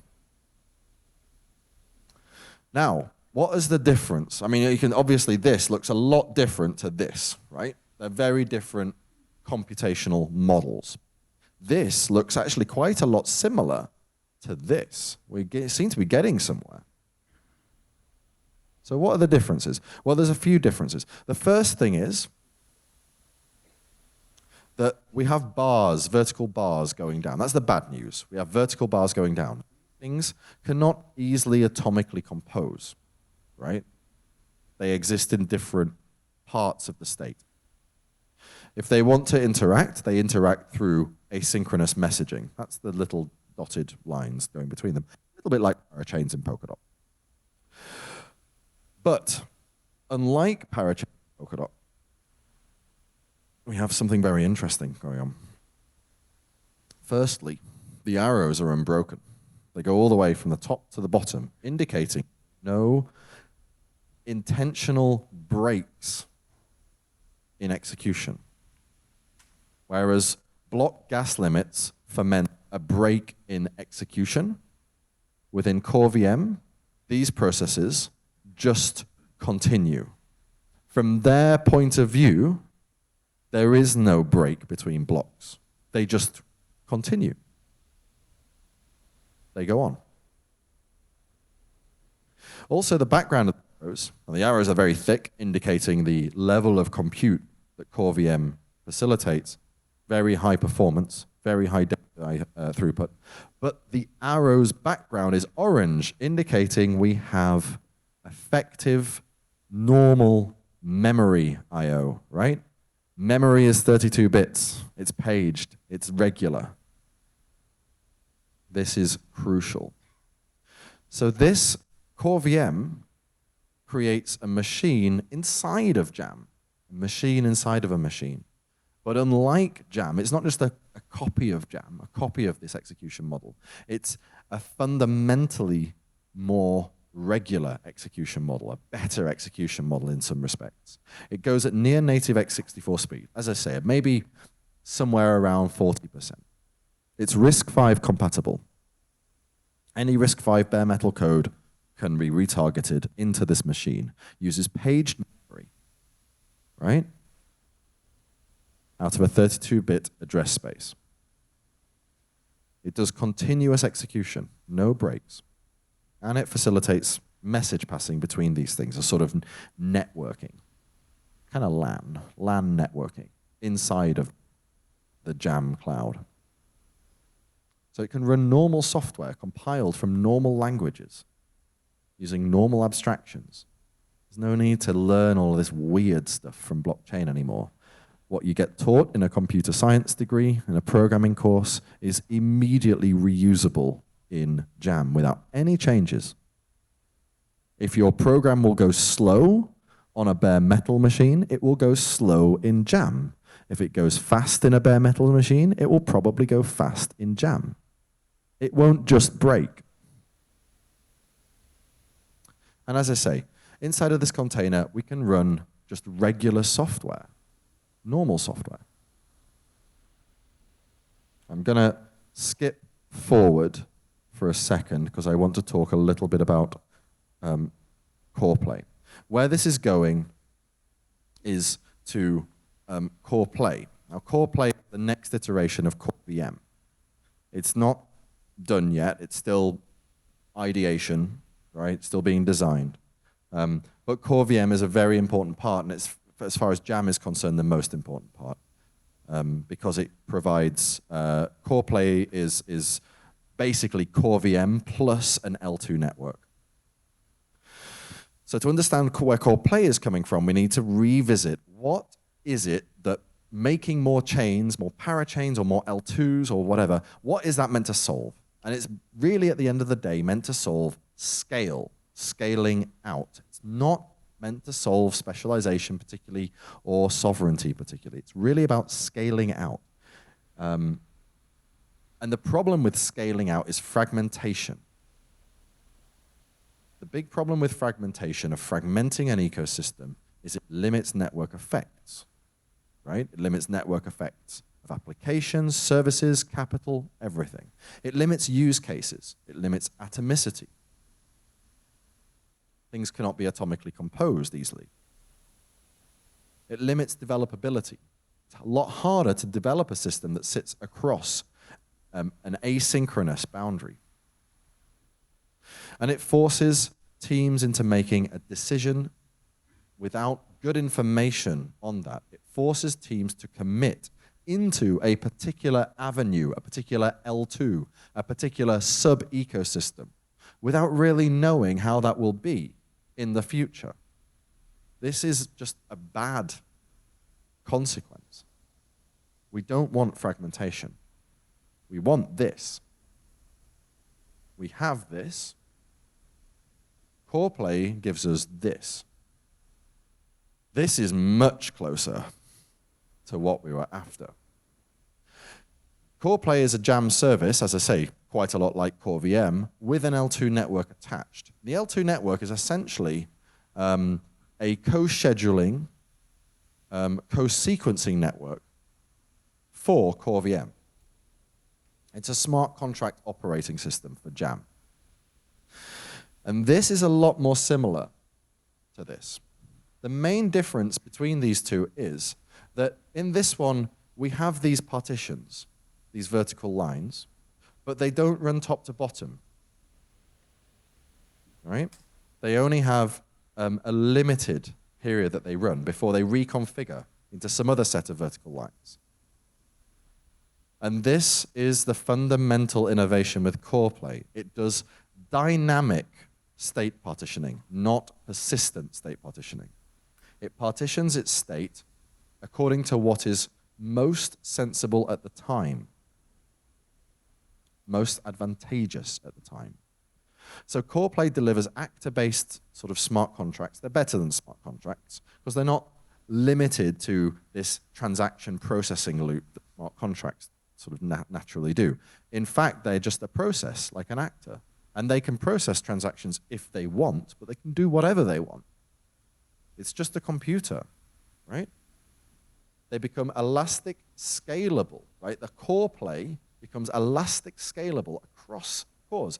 If you want core play to host more actors or more smart contracts or more processes, that's fine. You just add more cores like you would do a regular Web2 cloud machine. Provides global atomicity, right? Any different processes, any actors, any smart contracts, if it makes economic sense for them to be atomically composed, core play supports that. And it therefore delivers zero fragmentation. We no longer have fragmented ecosystem. We no longer have these L2s that are essentially very difficult to bring together and combine in a synchronously composable fashion. Core play is really the ability to scale a smart contract system without fragmenting.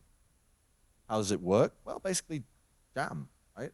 JAM's distributed decentralized data lake really is where these smart contracts live. They live in a shared resource. Just like in a computer, processes live in shared memory. They don't live in the cache of a single CPU core, unavailable to other CPU cores. They live in shared memory. They're fetched into the cache for a period while it makes sense, and maybe multiple processes, data, are both fetched into the same CPU core's cache because those processes are interacting with each other heavily. That is the basis of dynamic state partition. That's what JAM does. It also provides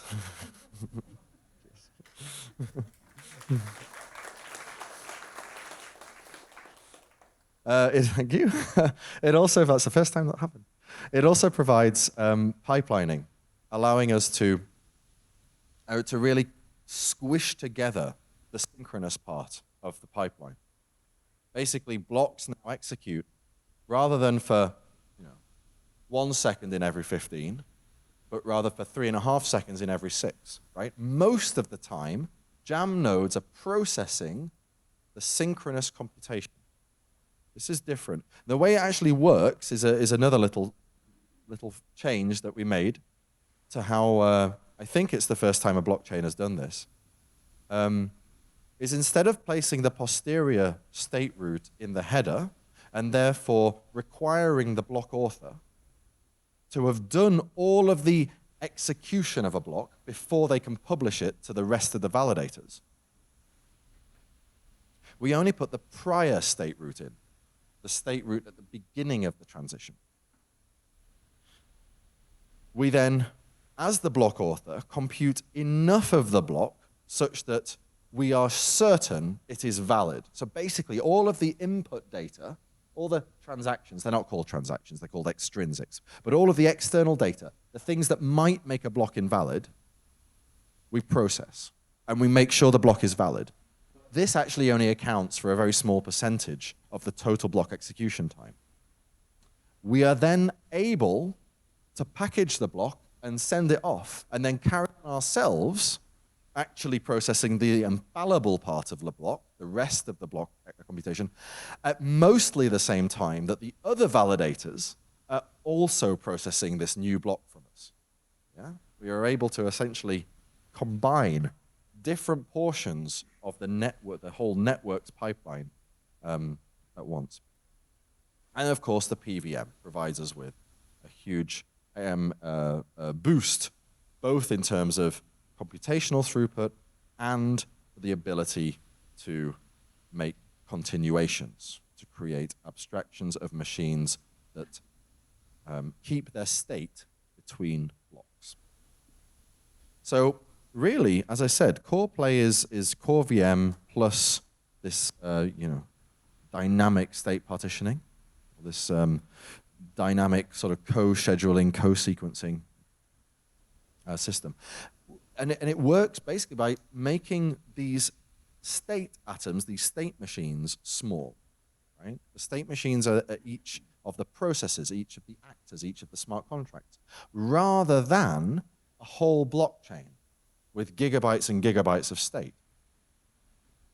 We also do regular repartitioning, and we do economic efficient co-scheduling. We co-schedule the bits that it makes economic sense to co-schedule. The other bits, they don't get to be co-scheduled, right? If they're willing to pay more, then maybe they get co-scheduled at a later time. And this is the basis for how we deliver this kind of atomicity where it matters. So why don't we just use co-sequencers? Why don't we have 341 blockchains, parachains, whatever, L2s, and then just co-sequence them as needed? Well, the problem is they're too big. Their state is huge.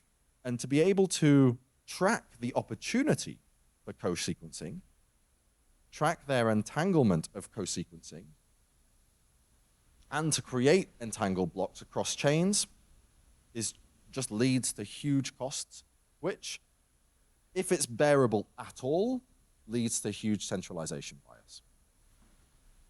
And we already see this happening within the Ethereum ecosystem. Tracking entanglement is particularly difficult.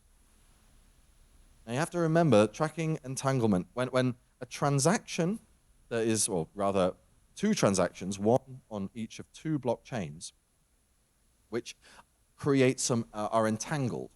Right? So we're creating two transactions, two blockchains, they're entangled. They're only valid if the other transaction goes through. If the other transaction doesn't go through, the counterpart, we don't want to execute the first one. Yeah? So we create a sort of duality of transactions.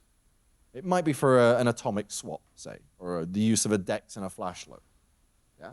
Where the use of the DEX is contingent on the flash load happening. And if the flash load doesn't happen, we definitely can't use the DEX. And similarly, even if the flash load does happen, we only want it to happen if we get to use the DEX. Yeah? Entangled transactions. Now, the problem with creating entangled transactions is you have to provide this atomicity all the way to the end of the causal pipeline. You can't just put both transactions into their transaction pools and forget about it, because maybe one validator actually puts the transaction in the block, but another one doesn't. Or maybe both get into a block, but then there's a fork, and one of them ends up being in the final chain, but the other one doesn't. Or maybe they both get into the block, and they both end up in the final chain, but one of them was a little bit slower, and some other mutually exclusive transaction got in between, and altered the state of the chain, and changed the meaning of the transaction. Lots of things can happen that really wreck our entanglement. Now, the way that you deal with this, of course, is you just basically have all of the validators on all of the networks running your co-sequencing co-scheduler. This, of course, is just hugely centralizing. And if we don't do that, then we need some logic that sits right at the end of the transaction inclusion process that checks to make sure that basically holds the transaction in state and doesn't do anything yet until it's received confirmation that all of the other entangled systems and their counterpart transactions are also being held in state and are ready to go. This is really costly to do on chain. Yeah? And the costs go up n squared with the number of chains, because all chains will have to look at all other chains' state. They all have to get finality, the finality and proof of some state item within finality in order to be certain that they can go ahead and execute their transaction. Now, there are ways of optimizing this, but at the end of the day, it's a Band-Aid. Blockchains are not good for co-scheduling and co-sequencing. We need something smaller, more agile, and that's where core play comes in. What about intent solvers, I sometimes get asked. Intent solvers solve a different problem. They assume that there's just a fragmented industry or ecosystem, and they take some sort of declaration and attempt to resolve that declaration through a number of transactions. They don't allow for the different components internal to each state machine to actually compose themselves. Rather, there's this sort of external hand working the systems and using the different isolated components. They also tend not to be very general. Like in intent solvers, you have to be able to specify your intent in some sort of intent language. And if it just so happens that your use case for your service isn't in that language, then you're kind of screwed. We might also consider multiple instances of things like dexes. Again, this isn't really generally applicable, but probably the even more problematic thing is that there's no network effects. Different instances of the same thing is not the same as a sharded version of that thing that essentially shares its resources, shares its capital. Yeah? Finally, I sometimes get asked about ZK. Like, why don't we use ZK more, particularly for scaling computation? Well, the reality is that computational correctness, using ZK, I should say, for creating computationally correctness proofs, is costly. And this goes back to that energy graph I showed way back. If we use ZK, that graph is going to go really high for Polkadot. Because generating a proof is hard, right? It's not an easy task. It's a hard task. You need a GPU supercomputer to do it in a reasonable period of time. If you're wanting to do it for 341 blockchains, you need 341 GPU supercomputers all doing it at the same time to do it in a reasonable time. Of course, if you're something like Ethereum with a big market cap, you can probably suck up this cost, but not forever. It's not sustainable. Now, in the future, maybe generating proofs will go down. It's possible. Hardware will certainly get better, although with AI's rise, GPU hardware may still be very hard to come by. In any case, for the moment, for JAM's expected, for the period that we expect JAM's version 1 protocol to be around for, ZK is extremely unlikely to outperform crypto-economic mechanisms for scaling of computation. Our most recent study in this goes back, it's 12 months old now, but we showed that comparing zero-knowledge proof systems for general computation, so for RISC-V, there is actually a project that does RISC-V computation proofs on using ZK called RISC-0. And the cost difference, if you were to actually pay for the proof to be done versus paying for the software to be executed, the cost difference is 60 million x, 60 something, I think, 63 million x. It costs 63 million times as much to generate a proof as it does to just run the software. This means you could run 63 million times. 63 million different participants could each run the software individually, and it would still only cost the same amount as generating a proof. And the proof verification isn't cheap either, right? It's still several orders of magnitude more than running the software. Now, as it turns out, because Polkadot JAM are so optimal in their scaling mechanism with Cynical rollups, with Elves, they only have to run the software 30 times, right? They have to run this algorithm 30 times to generate, in 99.9% of circumstances, a proof that a statistical proof that it is correct. Yeah? So that's 30 times more costly as opposed to 60 million times more costly. Yeah? So, roughly speaking, if we were to use ZK instead of cryptoeconomics, we would, like, the JAM economy, or the Polkadot economy, would be paying 2 million times more to do exactly the same job. I mean, pretty much exactly the same job. This would be dumb. Even if we get to hype ourselves about it, it would still be dumb. So we're not doing that. Good.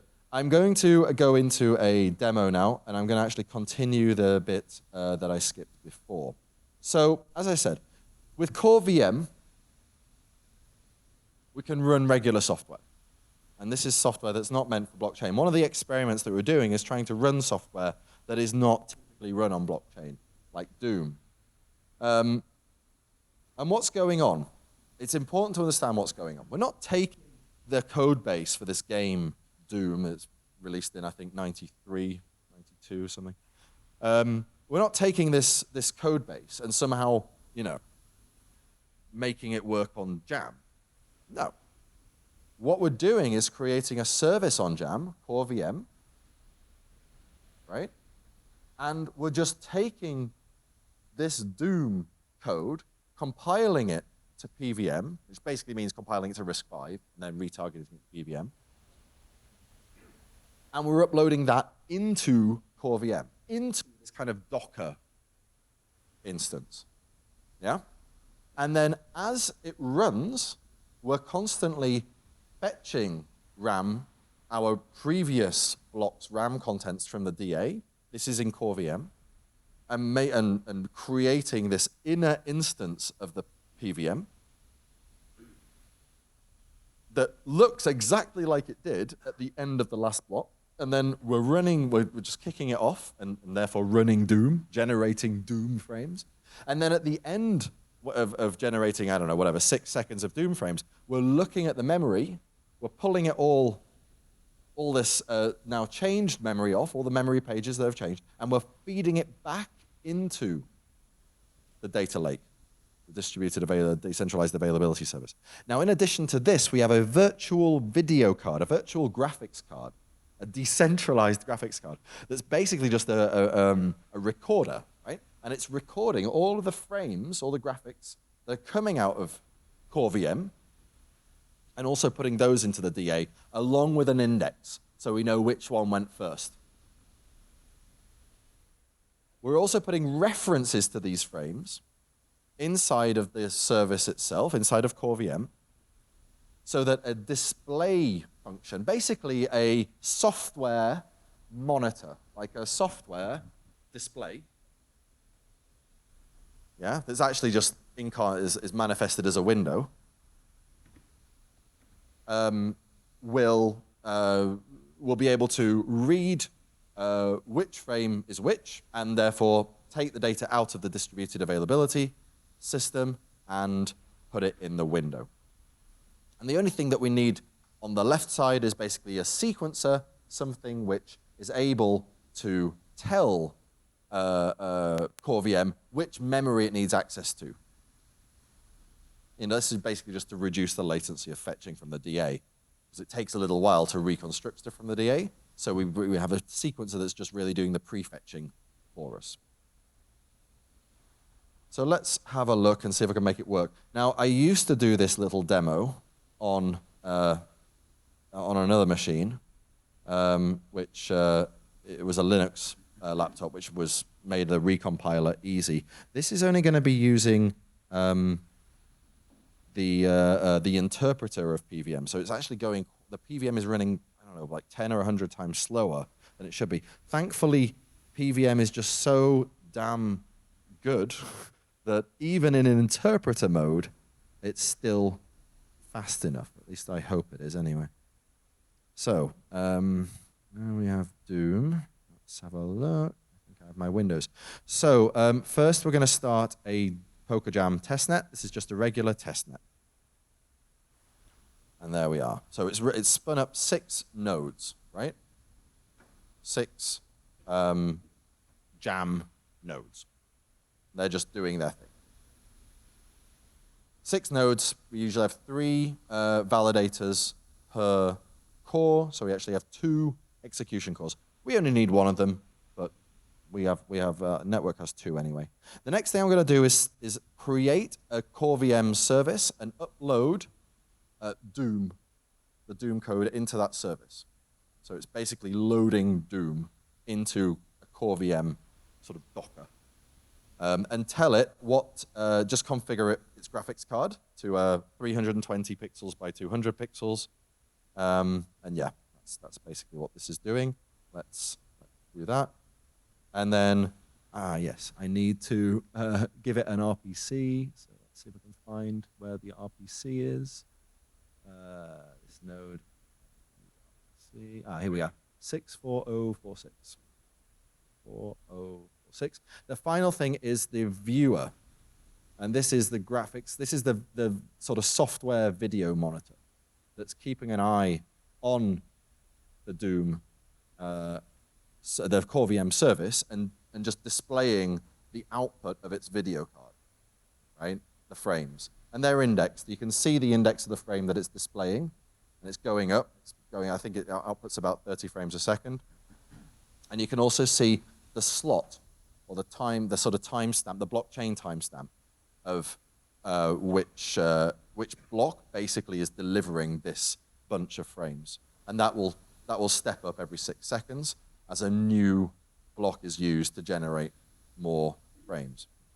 You can kind of see it happening. So this top window, as I said, is the thing that initially deployed Doom into this core VM container, and then is basically pinging it and being its sort of like memory management unit. It's like letting it know which pages it needs to prefetch from the DA in order to run the next 6 seconds of Doom.